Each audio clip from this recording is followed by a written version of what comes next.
하나님의 전신갑주를 입는 성도라는 제목으로 말씀을 나누고자 합니다. 오늘 말씀 굉장히 유명한 말씀이고요.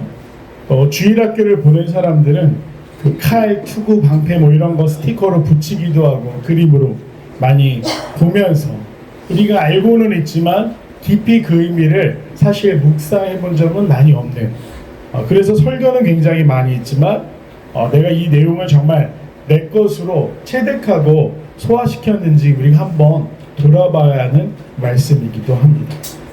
오늘 사도 바울은 당부합니다. 하나님의 전신갑주로입니다. 주중에 아이언맨 영화를 1편을 다시 어떻게 보게 됐습니다. 보는데 제가 이 영화 거의 10년이 넘었죠, 나온지. 근데 보면서 옛날에 볼 때 느끼지 못했던 한 가지 감정을 느꼈습니다. 처음에 볼 때는 너무 그 영상미도 좋고 재밌고 그냥 어떤 히어로가 악당을 때려 부수고 잡는 것만 생각하면서 봤는데 다시 보니까요, 굉장한 변화에 대한, 그것이 기독교적인 메시지는 아니지만 굉장한 영화라는 걸 봤습니다. 보시죠. 아이언맨 멋있지 않습니까? 그리고 제일 위에 주인공인 토니 스타크 역을 맡은 로버트 다우니 주니어, 그 밑에 오베다이아라고 악역을 맡았던 굉장히 유명한 배우, 제가 되게 좋아하는 배우인데 지금 이름이 잠깐 생각이 나지 않아요. 그리고 그 밑에 또 친구 역할 로딘가요? 그 대령. 나중에 이 배우가 투를 찍을 때 자기 개런티를 너무 크게 불려서 배우가 대체됐다고 합니다. 그리고 정말 허리에 이렇게 예쁜 척하고 있는 기네스 펠트너라는 유명한 배우. 뭐 출연진부터 해서 내용까지 흠잡을 것이 없는 영화인데, 이 영화를 보는데 제가 느낀 게 뭐였냐면요, 한 사람의 분투를 봤습니다. 뭐 저 상업 영화를 대단한 의미 있는 예술 영화라고 말하고 싶은 건 아니고, 한 사람의 분투 뭐였냐, 처음에 주인공이 테러리스트들한테 잡혀가는데 폭탄을 맞아서 몸에 이 파편이 돌아다니게 됩니다. 평생 장애를 안고 살아야 되는 거죠. 그래서 그 파편이 심장에 가는 걸 임시방편으로 막기 위해 이 가슴에 전자석을 부착했습니다. 처음에 어떻게 다니냐면 자동차 배터리, 전자석이기 때문에 전기가 필요하니까 자동차 배터리를 들고 다녀요. 뭐 대부분의 사람들이라면 그렇게 해서 악당들이 시키는 대로 죽을 날만 기다렸겠죠. 그런데 이 주인공이 살아야겠다는 생각을 하니까 바뀝니다. 자기가 할 수 있는 가장 중요한 일, 그리고 꼭 필요한 일부터 하나씩 그 안에 감옥에 갇혀서, 동굴 안에 갇혀서 제한된 환경을 새나가는, 처음에 한 건 뭐였냐면 이 전자석을 떼어내기 위해서 자기가 여기다 원자로를 만들어서 설치합니다. 사실 현실적으로 불가능한 일이죠. 그러나 영화에서 이 사람이 천재였어요. 그렇기 때문에 원자로를 설치해서 자석, 그것을 이용해서 심장을 지킵니다. 그 다음에 뭘 하냐, 그 안에서 아이언 슈트란 거, 갑옷을 만들어서 탈출하게 됩니다. 제한적이기 때문에 결국 사막 한가운데 추락하지만 또 군인들에게 구출을 받게 돼요. 그리고 나서 이 사람이 어떤 변화를 겪게 되냐면 죽음의 문턱에 갔고, 자기를 위해서 누군가 희생으로 죽는 것을 경험하면서 내가 이렇게 살아서는 안 되겠다라는 걸 느끼게 되는 거죠. 첫 번째 그의 변화는요, 한계에 도전하는 능력이에요. 두 번째 그의 변화는 무엇이냐? 이타적인 삶을. 이 사람 설정이 뭐냐면 천재였고 아버지도 부자고 아들도 부자고, 아마 그 사람이 자식을 낳는다면 그 아이도 부자일 거. 정말 미국의 제일 큰 무기회사를 차린 사람, 죽음의 상인이라는 별명으로 불리는 그런 일이었어요. 근데 이 사람이 이걸 경험하고 어떻게 됩니까? 다른 사람을 구하는 일에 자기의 능력을 쓰기 시작해요. 그래서 이 영화를 그냥 아무 생각 없이 시간이나 때워야겠다, 애들 틀어줘야겠다, 잠깐 봐야겠다 이러다가 제가 막 메모를 하면서 봤어요. 핸드폰에. 야, 맞아. 변화라는 게 저렇게 놀라운 능력이 될 수 있고, 이 영화의 메시지는 단순히 슈트 입으면 멋있고 강해진다는 게 아니라 진짜 강하게 어디서 나오는가. 오늘 성경도 이야기합니다. 하나님의 전신갑주를 입으라고 이야기를 해요. 우리가 기존에 들었던 설교의 포인트는 뭐냐? 전신갑주 있었어요. 그런데 이 말씀을 잘 보면 그 뒤에 전신갑주를 입은 사람이 어떻게 해야 하는지에 대해서 언급하고 있어요. 오늘 전신갑주를 이야기하는데 그것을 이해하기 위해서 한 가지 사진을 준비했습니다. 다음 사진 한번 보겠습니다. 군인이 있죠. 고대 군인입니다. 누굴까요? 어떤 나라의 군인일까요? 예수님 정답. 좋습니다. 시작이 좋아요. 로마 군인입니다. 그런데 역사학자들 그리고 군사 전문가들이 역사상 시대별로 비교할 수가 없습니다. 왜냐하면 오늘날로 다가오면서 기술이 발전하잖아요. 예전에 1000명이 할 수 있는 일을 지금은 10명이 할 수 있습니다. 그런데 그냥 그런 거 상관없이 그 당대의 기준으로 봤을 때 세계에서 가장 강한 군대는 어디였을까? 라고 했을 때 망설임 없이 꼽는 게 로마의 군인입니다. 그 이유에 대해서 말씀드리겠습니다. 로마 사람들은요, 토가라는 옷을 입었어요. 드레스 같은 옷이죠. 남자들이 원피스를 입고 다녔어요. 그런데 이 군인을 보면 안에 빨간색으로 돼가지고 원피스라고 하긴 좀 그렇고 미니스커트 같은 걸 입고 있습니다. 그렇죠? 로마는 전 세계에서 최초로 상비군을 대량으로 유지했던 나라였습니다. 그래서 뭘 했냐? 군복을 만들었어요. 저 빨간 옷은요, 로마 군인이란 상징이자 자부심이었어요. 일반 시민으로 살다 전쟁이 되면 군인으로 부르심을 받거나 자원하는 사람도 있었고요. 그것을 위해서 왜 상비군이라고 부르냐면요, 처음으로 뭘 했느냐, 그리스 사람들과 비슷하지만 약간 차이가 있습니다. 오늘 역사 시간 아니니까 제가 최대한 쉽게 설명하겠습니다. 이 사람들은요, 모여서 훈련을 했어요. 옛날 군인들은 어땠냐면요, 나은이는 집에 가서 있고 또 예은이도 집에 가서 있고 서연이도 집에 가서 있는데 전쟁이 났어요.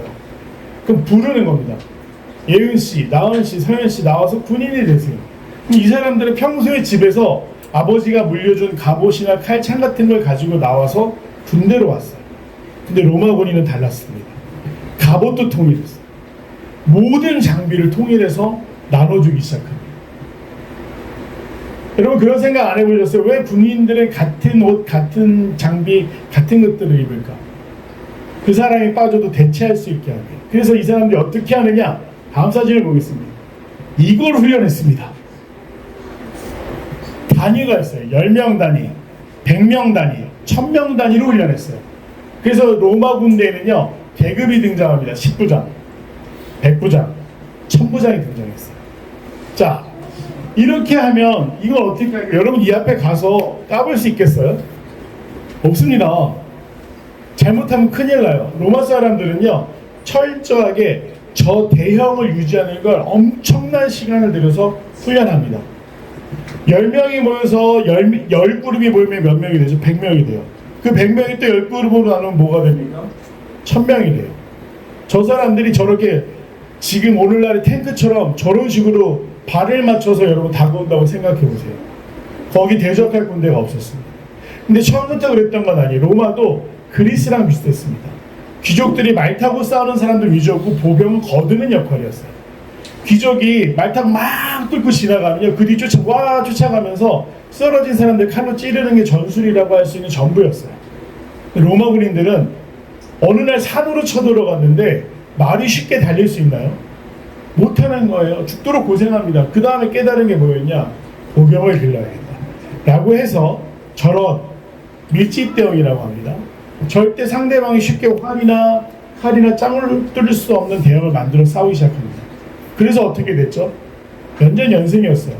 그 당시 로마의 가장 큰 적이자 로마가 사랑하고 닮고 싶었던 나라 그리스 연합군을 로마가 격퇴했어요.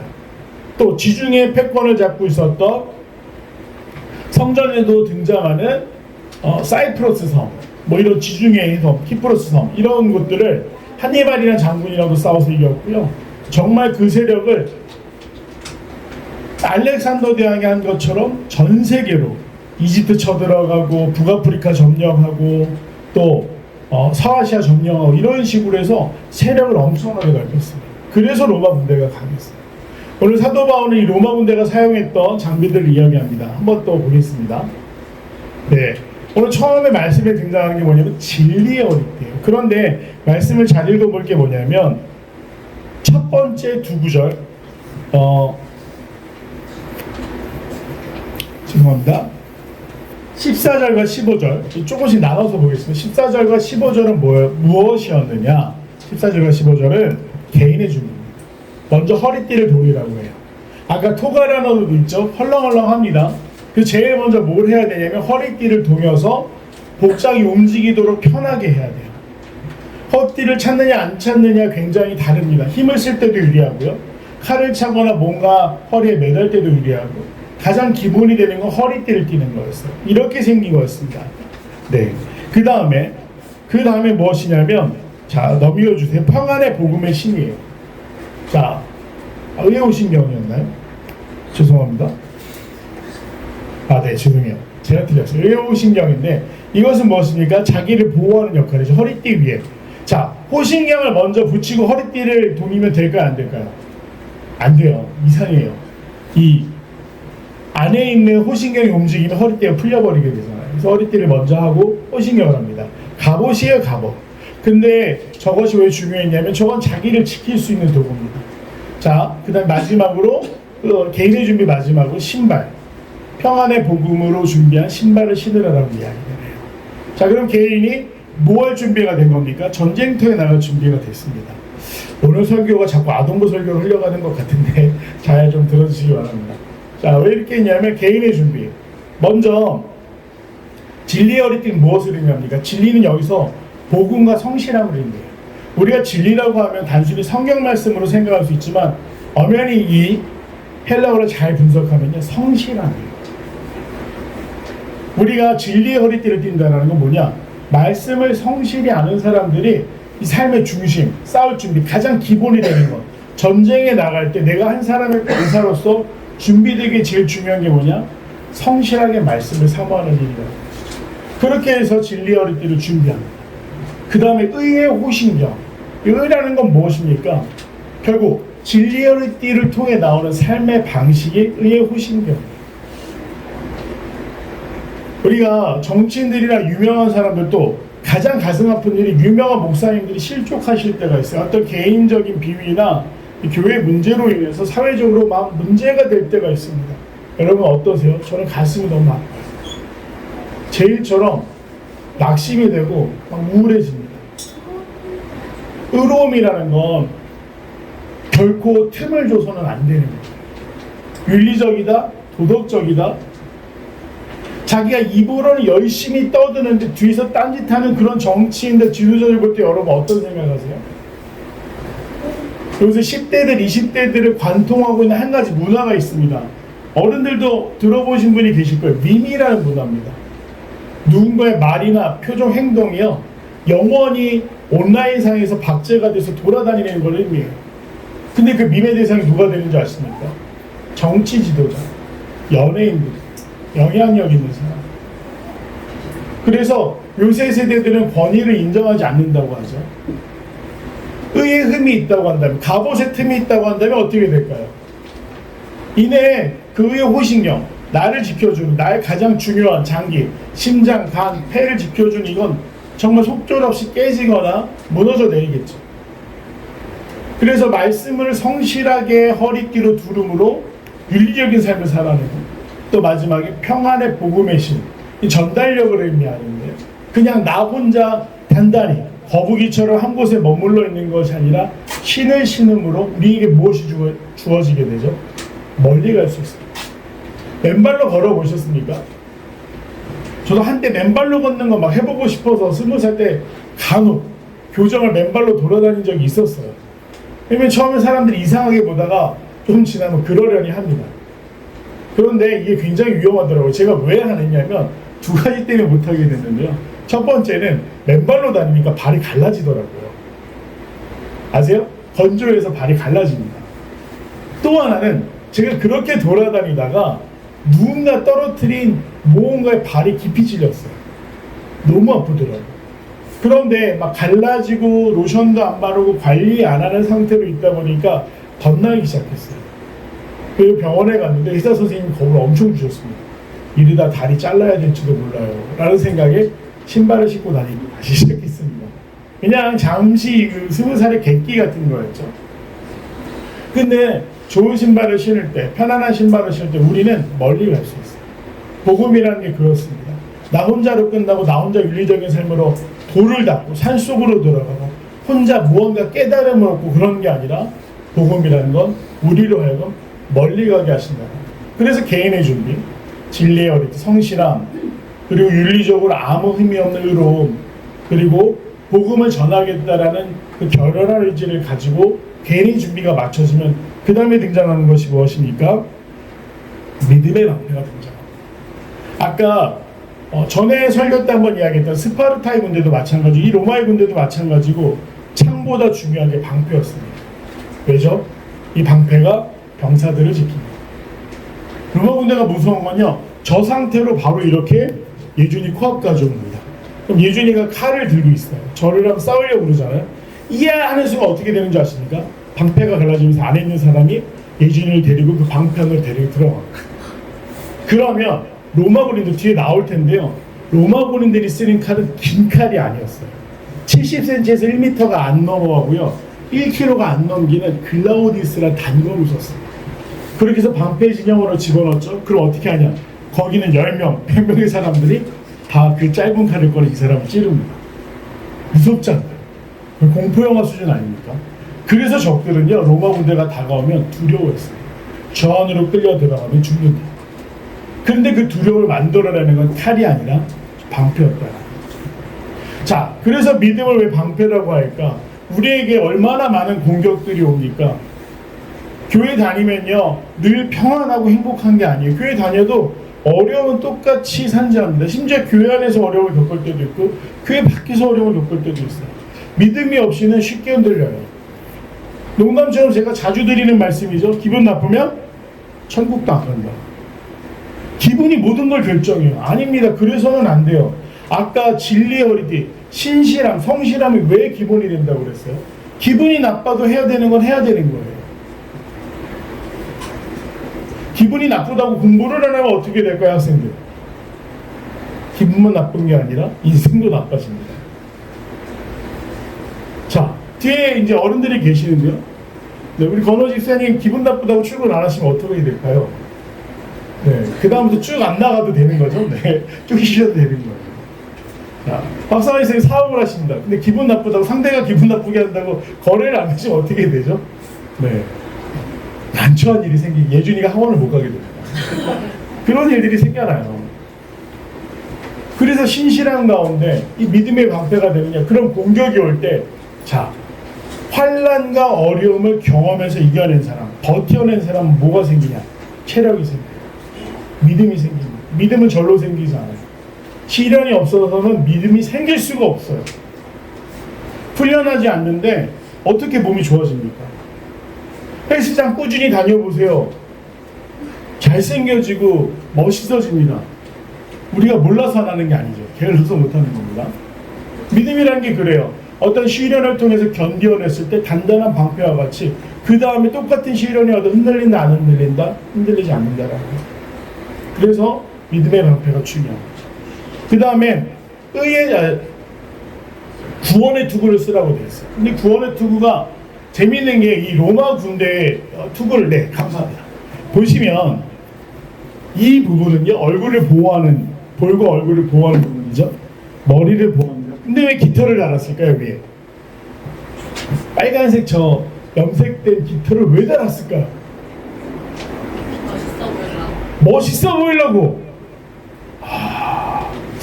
아니야. 멋있어 보이려고 저거 쓰고 나가면 저쪽에서 적이 화살가 누고 있다. 야, 저 투구 쓴 놈들부터 맞춰 이러고 쐈을 거예요. 자, 이게 힌트입니다. 저 투구 쓴 놈들부터 맞춰. 이게 힌트예요. 그러니까 그걸 조금 더 다른 단어로 표현하면 변신. 변신하고 이렇게 깃털이 나오는 게 아닙니다. 네. 볼까요? 사람의 인품을 이기는 거. 아니에요. 계급이었어요. 아까 로마 군대 뭐가 있었죠? 10부장, 100부장, 1000부장 있었어요. 깃털이 올라갈수록 점점 더 화려해지는데 뭘 의미하냐면 저 사람들의 명령은 무조건 들어야 되는 거예요. 체계를 뜻합니다.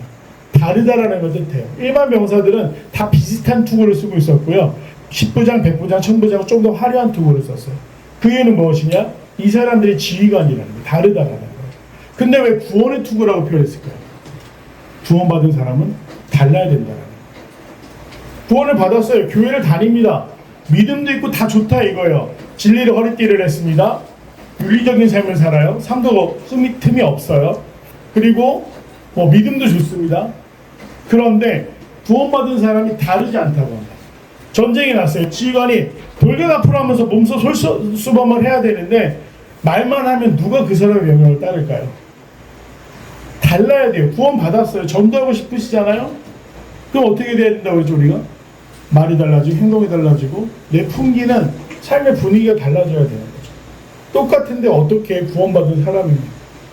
똑같이 욕심부리고 똑같이 죄진데 열심히고 똑같이 하나님이 싫어하시는 말 한다고 한다면 그 사람 구원받았다고 할 수 있을까요? 저것은 드러남을 의미해요. 다르다라는 차이입니다. 구원의 투구. 우리가 이제 이 모든 것을 통해 하나님의 교사가 됐을 때 구원의 투구를 쓴다. 우리의 삶이 달라져야 되는 거죠. 마지막입니다. 성령의 검입니다. 자, 저 칼이에요 바로. 팔 하나 길이를 안 넘습니다. 넘어가면 큰일 나요. 왜냐면 얘를 찔렀는데 푹 찔러는 순간 옆에 다른 사람 다리를 다치게 해요. 그래서 짧은 칼을 썼습니다. 모두가 똑같은 칼을 썼어요. 가끔 지휘관들은 저 뒤에 폼멜이라고 하고 무게중심을 동그란 부분 있죠. 여기다가 조금 멋을 부렸어요. 군인들이 외출할 때 멋 엄청 부리는 거 여러분 아시나요? 몰라요? 군인들이 휴가를 나간다. 그러면요 일주일 전부터 군화를 열심히 닦습니다. 그래서 휴가 나온 군인들의 군화를 보면 거울 같아요. 그 다음에 뭘 하냐? 옷을 다림질을 하는데요. 흔히 말해 칼각이라고 합니다. 그래서 바지도 이렇게 촥 다림질을 엄청 열심히 해요. 막 누가 정말 파리가 앉았을 때 날개가 베어질 정도로 다리라고 이야기를 해요. 그 다음에 위에 옷은요 여기다가 주름을 잡는데요. 자, 계급장과 똑같습니다. 계급이 낮으면 한 줄, 조금 짬밥이 되면 두 줄, 나중에 병장대쯤 되면 세 줄, 네 줄 다 지가 하고 싶은 대로 해요. 자, 그러고 나왔습니다. 막 군인들끼리 서로 야, 장난 아닌데 저 줄 잡은가 봐. 야, 전투화 봤어? 그리고 버스를 탔는데 일반인들에게 뭐죠? 군인이다, 군발이다, 군인 아저씨다. 심지어 군인이 tas는데 어머니들은 주로 이런 말이 있어요. 아이고 수고하네, 그냥 여기 앉아요, 막 이런 반응인데 여고생들, 여중생들 이상한 냄새나. 그 사람의 일주일간의 노력이 한 시간에 묻어지는 거죠. 멋있으니까 멋없죠. 근데 장교들은 그랬어요. 10부장, 100부장, 10부장들은 저 손잡이 끝에 있는 것에 난 상하로 할 거야, 난 금으로 할 거야. 열심히 꾸미지만 군인이었다. 네. 근데 이 검을 얘기할 때 성령의 검이라고 이야기를 합니다. 자, 우리가 악과 싸울 때, 사탄과 싸울 때, 유혹이 다가올 때, 나에게 계속해서 뭔가 힘든 일들이 일어나면 나를 무너뜨리려는 뭔가 있을 때 무엇이 우리의 무기가 된다고? 여태까지 건 다 방어하는 거였어요. 근데 오직 유일한 우리의 무기가 뭐다? 성령의 검입니다. 성령은 은사를 뜻하고 능력을 뜻합니다. 성령 하나님이 우리 안에 계셔야만 내가 악과 대응해서 싸워 이길 수 있는 거예요. 감정의 문제 어떻게 이길까요? 저는 제일 두려운 순간이 예배 마치고 예배 시작 전이에요. 예배 시작 전에 잘 안 나오죠. 안 나오는 이유가 뭐 멋진 척하는 안 나오는 것도 아니고요. 마음을 좀 다스리는 거죠. 그 예배 드리기 전에 목사님인데 만약에 제가 사모님과 뭐 얘기하다 싸웠어요. 그러면 여기 와서 찬송가 8장 찬양했습니다. 이러면 안 되잖아요. 그러니까 최대한 가족들하고 접촉을 안 하고 제 예배 전에 막 이야기가 왜 이렇게 뛰어나요? 막 혼냈어요. 그러면 편안할까요? 그렇지 않아요. 예배 끝나고는 어떨까요? 아 오늘 뭐 좋았다, 은혜 받았다 이러고 집에 가다 싸우는 경우도 태반이에요. 우리에게 은사가 드러나지 않고 은사가 없으면 우리의 성정으로는, 우리의 기본적인 성품으로는 늘 거룩할 수가 없어요. 잘 해놓고도, 잘 이겨놓고도 넘어집니다. 실컷 열심히 싸워서 이겨놨는데 나중에 내가 그 승리의 영광을 누리지 못한다면 무슨 의미가 있겠습니까? 감정이 나를 공격할 때, 또 혹은 상황이 나를 어렵게 할 때, 어떤 문제가 생겼을 때 성령의 검, 기도를 통해서 얻을 수 있는 그 성령의 검을 통해 하나님 나를 대신해서 싸워주십시오. 이 성령의 검이라는 게 굉장히 신학적인 의미가 큽니다. 성령은 하나님이세요. 하나님이 우리를 위해 싸우신다라는 의미입니다. 내가 싸우는 게 아니에요. 나는 버티는데 하나님이 싸워주실 때 어떻게 된다고요? 승리할 수 있다. 나은이나 소정이가 이제 막 신앙생활을 시작합니다. 또 오늘 새로운 친구도 있어요. 하나님을 알아가고 또 무언가 이제 교회 다니는 사람들이 이렇게 살아야 돼. 또 지환이, 지성이, 지용이가 자라가면서, 혜율이, 한율이가 자라가면서, 서연이가 자라가면서, 시원이가 자라가면서, 예준이, 예은이가 자라가면서 우리가 무언가 해야 된다. 내가 믿음의 사람으로서 뭔가 달라지고 싶다. 내 능력으로 한다. 일주일도 못 버팁니다. 간혹 집회나 수련회 끝나고 나잖아요. 막 은혜 받았어요. 새벽기도 가야지. 얼마나 갈까요? 일주일 버티기도 힘들어요. 저는 목사가 될 때 제일 두려웠던 게 뭐였다고 말씀드렸죠? 새벽 기도를 어떻게 가지? 그런데 정말 슬프게도 제가 부교육자를 17년을 했습니다. 16년입니다. 16년을 했는데 16년 동안 15년 동안의 모든 교회가요. 새벽 기도가 주일까지 있었어요. 일주일 내내 내 집은 만민이 기도하는 집이에요. 목사님들이 그 말씀에 다 꽂히셔서요. 늘 새벽 기도가 있는 거예요. 그래서 청주에서 한 5년 있을 때 꽤가 났습니다. 부목사님들이 많았거든요. 저희들끼리 모였어요. 담임 목사님이 수목금 3일 나오시니까 이 수목금은 우리 다 나오지 말고 방송실 들어갈 사람 한 사람, 밑에서 목사님이랑 사인으로 뭔가 할 사람 한 사람, 둘만 나오자. 3개월 동안 얼마나 행복했는지 모릅니다. 근데 3개월이 지나서 목사님이 회의 시간에 화를 내셨어요. 내가 언제까지 참아야 되냐. 모르셨던 게 아니에요.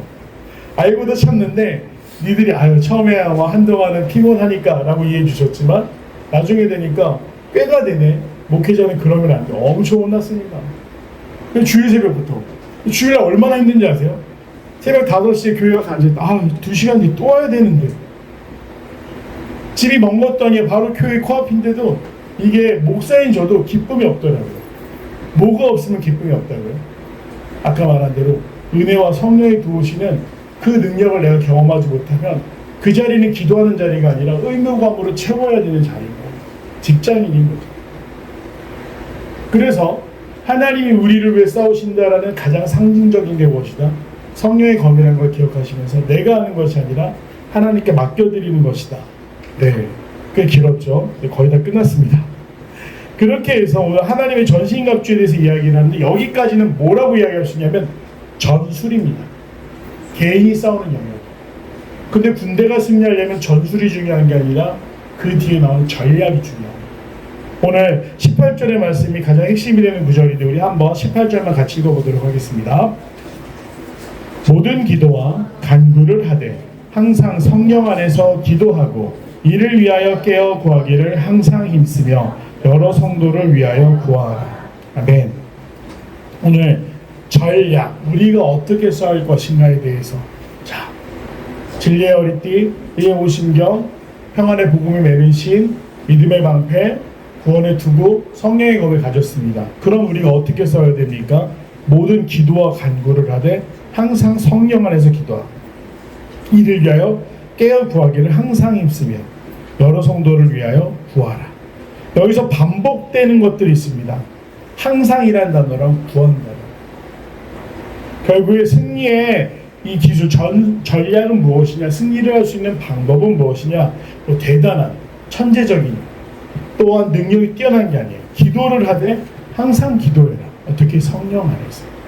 즉 성령의 놀라운 만지심과 충만함이 있을 때까지 기도하는 일. 그 다음에 깨어 구하기를 항상 힘쓰며, 그래서 구하기를이라고 되는데 이것은 중보를 의미합니다. 다른 사람을 위한 기도를 의미해요. 또 마지막으로 여러 성도들을 위하여 구하라. 그들의 간절한 상황을 안다면 성실하게 기도해서 하나 되어요. 아까 처음에 보여드린 사진, 저 방패로 하나의 대형을 만들지 못한다면 로마는 세계를 정복하지 못했을 것이고, 그들의 전략이 무엇이었다고요? 하나 되는 일이었어요. 그것을 위해서 오늘 모든 기도와 간구를 하되 성령 안에서 기도해라. 오늘 이 본문을 정하게 됐던 계기가 있습니다.